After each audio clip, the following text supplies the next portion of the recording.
जी, बिस्मिल्लाहिर्रहमानिर्रहीम, अस्सलाम वालेकुम। Welcome to Bhakkar education academy. This is Naeemullah Qureshi. Educational persona का जो चैप्टर एजुकेशनल एडमिनिस्ट्रेशन और मैनेजमेंट हम पढ़ रहे थे, तो उसका आज हम तीसरा और आखिरी पार्ट जो है वो हल करने जा रहे हैं। तो let's start from the question number 82। तो इससे पहले हम दो हिस्सों में 81 क्वेश्चन जो है वो हल कर चुके हैं। तो आज हम 82 क्वेश्चन से स्टार्ट कर रहे हैं जी। हाँ जी, सुपरविज़न की बात हो रही थी। पिछली वीडियोस में मैंने आपको इनमें डिफरेंस बताया हुआ है, कीवर्ड्स बताए हुए हैं, तो वो आपने लाजमी देखने हैं।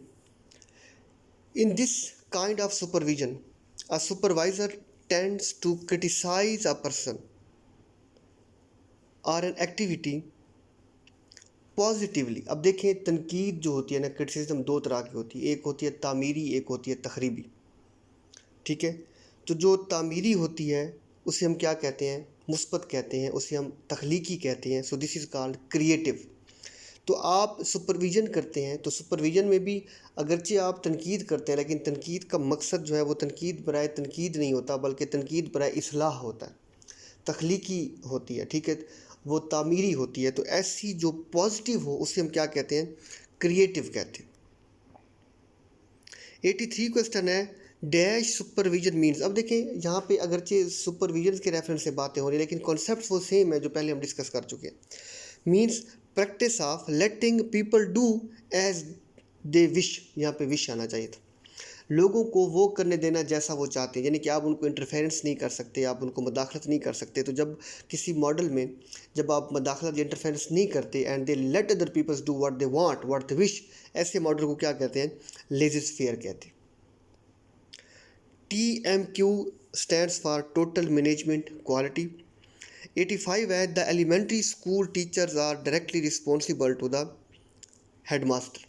ठीक है, एलिमेंट्री स्कूल जो है वो अपने हेडमास्टर्स को ही रिस्पॉन्सिबल होते हैं, जवाबदेह होते हैं। 86 है, the history of administration goes back to 5000 years before. 5000 साल पुरानी तारीख है एडमिनिस्ट्रेशन की। एडमिनिस्ट्रेशन का मतलब क्या है? 87, administration means to look after, यानी कि देखभाल करना। 88 है, the function of educational administration. Educational administration के दो फंक्शन होते हैं, एक होता है इंस्ट्रक्शनल टास्क और दूसरा होता है जी नॉन इंस्ट्रक्शनल टास्क। तो यहाँ पे वो पर्सनल टास्क लिख दिया गया है। बेसिकली एक इंस्ट्रक्शनल टास्क होता है और दूसरा जो है वो नॉन इंस्ट्रक्शनल टास्क होता है। तो तब जाके ये डी जवाब दुरुस्त बनेगा, बोथ ए और बी। उसके बाद है जी 89, प्रोविजन ऑफ एजुकेशनल इन्वायरमेंट। अब देखिए, इंस्ट्रक्शन से मुराद क्या होता है? एजुकेशन इंस्ट्रक्शन से मुराद हिदायत, हिदायत से मुराद क्या होता है? कि स्कूल के अंदर टीचर्स ने जो कंटेंट डिलीवर करना होता है, वो जो एक्सपीरियंसेस डिलीवर करने होते हैं, जो तजर्बात आगे भेजने होते हैं, वो इंस्ट्रक्शंस कहलाते हैं। तो इंस्ट्रक्शनल टास्क का ताल्लुक जो है वो एजुकेशनल इन्वायरमेंट के साथ होता है, कि बच्चों को जो हमने पढ़ाना है उन उस अमल की मद में, उस पढ़ाने की मद में, उसको इंश्योर करने की मद में जो हम का अमूर सर अंजाम देते हैं, वो क्या कहलाते हैं? इंस्ट्रक्शनल टास्क कहलाते हैं। ठीक हो गया, जिस तरह टीचर्स का पढ़ाना हो गया, कंटेंट डिलीवरी, सब्जेक्ट कवरेज वगैरह हो गया। प्रोविजन ऑफ सफिशिएंट बिल्डिंग, ये नॉन इंस्ट्रक्शनल है। अब यहाँ पे आपने रिसोर्सफुल करना है, बिल्डिंग देना है, फर्नीचर देना है। ठीक है, उस इन्वायरमेंट को, वो जो कंड्यूसिव लर्निंग इन्वायरमेंट है, यानी कि इन्वायरमेंट दैट इंश्योर्स कि आपकी लर्निंग एक्टिविटी यहाँ के टेक प्लेस कर सकती है। ठीक है, उसको नॉन इंस्ट्रक्शनल टास्क कहा जाता है। 91 है, boss is always right. Boss ने जो कुछ कह दिया भाई ठीक है, आप उसमें कोई अपनी राय नहीं दे सकते, जो कह दिया उसने वो ठीक है। ठीक हो गया। तो जी एक ऑटोक्रेटिक स्टाइल है। It is the silent feature of the कौन सी एडमिनिस्ट्रेशन? ऑटोक्रेटिक। कि जो उसने कह दिया, जो बॉस ने कह दिया वो ठीक है, आप अपनी तरफ से कुछ नहीं कह सकते। उन्होंने जो फैसला कर लिया, जो डिसीजन मेकिंग कर ली, जो अहकामात जारी कर दे, बस वो ठीक है। तो आपने उसको ठीक मानना है। तो ये अगर ऐसी सिचुएशन है तो फिर आप जो है वो बाउंड है, अपनी अपनी राय इजहार का ख्याल जो है वो नहीं कर सकते। ठीक है, इजहार राय का इजहार नहीं कर सकते। 92 in teaching learning process supervision is usually carried out by. अब टीचिंग लर्निंग प्रोसेस में देखिए, जो हेड होता है उसके डिफरेंट रोल्स होते हैं। उनमें से मिसाल के तौर पर उसका एक सुपरवाइजरी रोल होता है, उसका एक मैनेजेरियल रोल होता है, और भी बहुत सारे होते हैं, बहुत सारे रोल होते हैं। ठीक है, तो यहाँ पे स्कूल में टीचिंग लर्निंग प्रोसेस को सुपरवाइज कौन करते हैं? साफ ज़ाहिर है हेड ही करता है, हेडमास्टर करता है। According to Fayol, the elements of administration are 5, ये आपने F for Fayol, F for 5, तो इससे आपने एसोसिएट कर लेना है, ठीक है, 5 होते हैं, तो ये हम पिछली वीडियो में डिस्कस कर चुके हैं। इसी तरह पोस्ट कॉर्प जो कि गुलिक एंड ऑर्विक ने दिए थे, ठीक है, ये 7 एलिमेंट्स हैं, planning, organising, staffing, directing. CO जो दरमियान में है वो एक ही है, सीओ कोऑर्डिनेटिंग, और आर फॉर रिपोर्टिंग, और यहाँ पे आखिर पे डी नहीं है, बी है, ये आपने इसको रिप्लेस करना है, बी फॉर बजटिंग होता है, ठीक है। तो इसमें उसने पूछा है कि पी से क्या मुराद है, तो पी से प्लानिंग होता है। 95 में वो पूछ रहा है ओ से क्या मुराद है।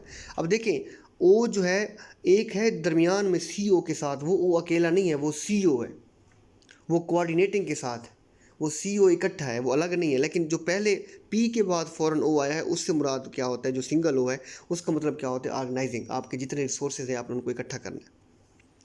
उसके बाद है एस फॉर होता है स्टाफिंग, ह्यूमन रिसोर्स का मैंने बंदोबस्त करना, ठीक हो गया। उसके बाद है डी, ये डी जो है आखिर वाला बी है, याद रखिएगा, आखिर वाला ये आप बी कंसिडर करेंगे, ये डी नहीं है, क्योंकि पोस्ट कॉर्प, ये याद रखिए, ये 7 एलिमेंट्स, ठीक है, और सी ओ एक है, कोऑर्डिनेटिंग। खैर डी जो है उसका तल्लुक होता है आप हिदायत जारी करते हैं, डायरेक्टिंग, ठीक है। प्लानिंग में आपने प्लानिंग की, ऑर्गेनाइजिंग में आपने रिसोर्स इकट्ठे किए, स्टाफिंग में आपने जो है वो ह्यूमन रिसोर्स इकट्ठा किया, अब उनको आपने हिदायत जारी की, दिस इज़ कॉल्ड डायरेक्टिंग।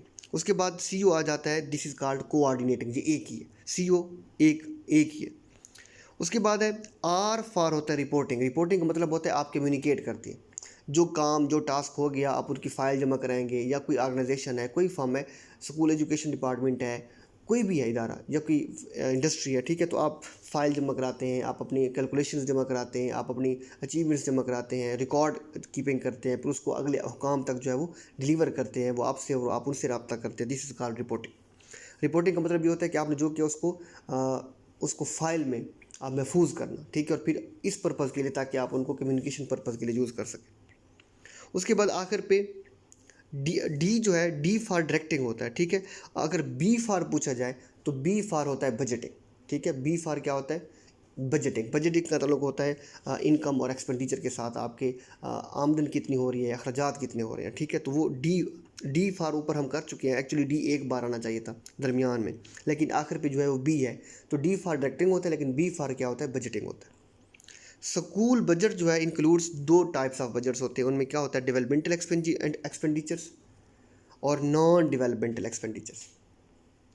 अब इन एक्सपेंसेस को गाइडलाइन देने के लिए बजट मैनुअल होता है, जिसको हम बीएम कहते हैं, BM stands for budget manual, जिसमें उसका तरीक़ाकार वज़ा किया जाता है कि आपने इसको कैसे यूटिलाइज़ करना होता है। उसके बाद है जी 103 सवाल नंबर, डेवलपमेंट बजट या डेवलपमेंटल बजट, जो ऊपर हम पढ़ चुके हैं, उसका ताल्लुक किसके साथ होता है, न्यू लाइब्रेरीज़, न्यू लेबॉर्ट्रीज़ या फ्लोरिंग, यानी कि इसका ताल्लुक किसके साथ होता है, रिसोर्सफुलनेस के साथ, यानी कि जो तलबा को हमने वो बजट जो तलबा की लर्निंग एक्टिविटीज़ की प्रमोशन के लिए करना है, लर्निंग या एजुकेशनल इन्हेंसमेंट के लिए करना है, ठीक है, उसको हम क्या कहते हैं, डेवलपमेंटल बजट कहते हैं। Selecting one course of action among various alternatives, various alternatives का मतलब है आपके पास बहुत सारे चॉइसेस हैं, आप उनमें से एक का इंतखाब करते हैं। जब एक का इंतखाब करते हैं, सेलेक्ट करते हैं, तो इसको हम डिसीजन मेकिंग कहते हैं। ये हम पहले लेक्चर में भी पढ़ चुके हैं कि जब आप दिए गए ऑप्शन में से किसी एक का इंतखाब करते हैं तो इस अमल का नाम क्या होता है, डिसीजन मेकिंग होता है, फैसला साजी होता है। All grants and expenditures are maintained cash register, तमाम ग्रांट्स जितनी भी वसूल होती हैं, जितनी भी अखराजात हैं, मजमूई तौर पर सबको कहाँ पे उसकी कीपिंग, रिकॉर्ड कीपिंग की जाती है, वो कैश रजिस्टर में की जाती है।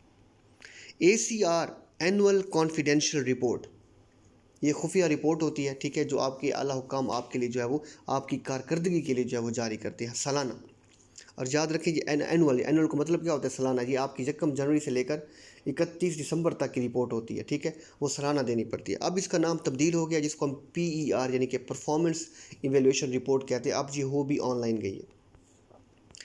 उसके बाद ये probation period of the new employees is 3 years, इब्तदाई 3 साल के लिए उसकी परफॉर्मेंस इवेल्यूशन की जाती है कि क्या जो है वो सही सर्व कर रहा है कि नहीं कर रहा, उसके बाद उसको परमानेंट कर दिया जाता है। तो ये पहले इब्तदाई साल जो है जिसमें उसको चेक किया जाता है वो 3 साल होता है probation period. Henri Fayol is considered as father of modern theory of management, ठीक है, ये अभी हम उसको पढ़ चुके हैं, हेनरी फॉयल के जो है 5 स्टेप्स को भी पढ़ा है हमने। 109 सवाल, if a government employ retires at the age of 60, retirement के डिफरेंट प्लान्स होते हैं। अगर कोई गवर्नमेंट अप्लाई 60 साल की उम्र में, यानी कि जब वो पैदा हुआ है, फ़र्ज़ करें एक शख्स जो है 1 जनवरी 2000 को पैदा हुआ है, ठीक है, तो वो 2060 को जो है यूँ समझिए वो रिटायर हो जाएगा, या उससे भी एक दिन पहले रिटायर हो जाएगा। जब 2060 बन रहा होगा, यानी कि 31 दिसंबर 2059 को वो रिटायर हो जाएगा। समझ आ गया, यानी कि उसके 60 साल पूरे हो जाएंगे। तो वो ऐसे प्लान को, जब वो ऐसा प्लान फॉलो करेगा, ठीक है, यानी कि 60 साल उम्र होने पर उसको रिटायरमेंट मिलेगी, तो इसको हम क्या कहते हैं, सुपर एनुएशन कहते हैं। The ACR initiated for the minimum period of 3 months. अब इससे मुराद क्या है, बहुत से लोगों को इसकी स्टेटमेंट की समझ नहीं आती। कोई भी आपका अफसर बाला है जिसकी आप माताहत काम कर रहे हैं, ACR आपकी वही लिख सकता है जिसके सरबराही में, जिसके सरपरस्ती में आपने कम से कम 3 महीने काम किया हो।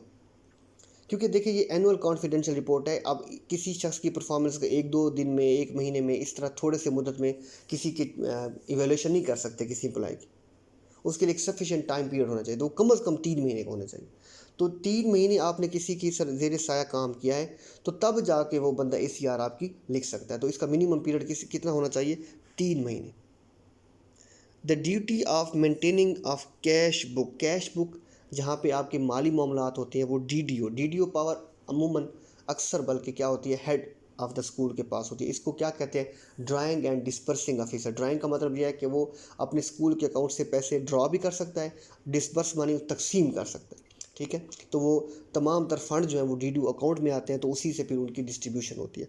तो ये DDO drawing and dispersing officer जो है, वही कैश बुक जो है वो उसी जो है उसको मेंटेन करता है।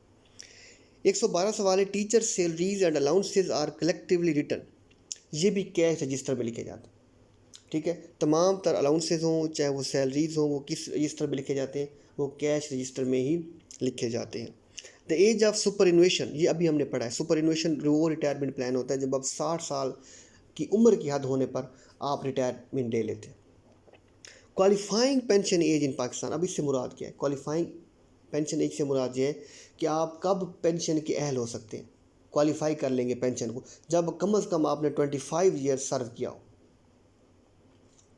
ठीक है। यानी कि इससे पहले आप नहीं ले सकते। कम से कम किसी डिपार्टमेंट में आप रेगुलर मुलाजिम हैं और आपने 25 ईयर्स सर्व किया है, आपकी टोटल सर्विस जो 25 ईयर्स हो गई, तब आप क्या कर सकते हैं, अपनी रिटायरमेंट ले सकते हैं।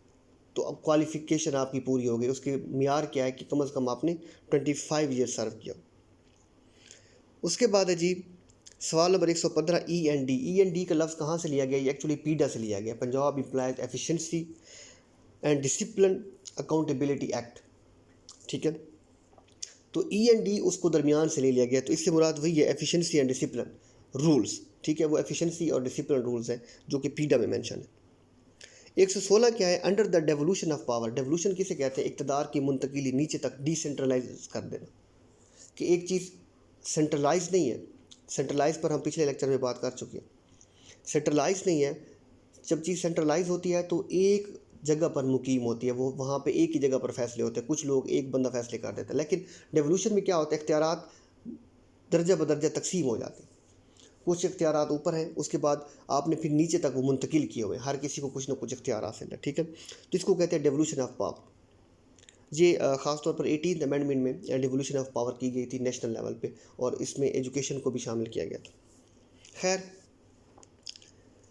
Devolution of power, the responsibility of giving education to the people.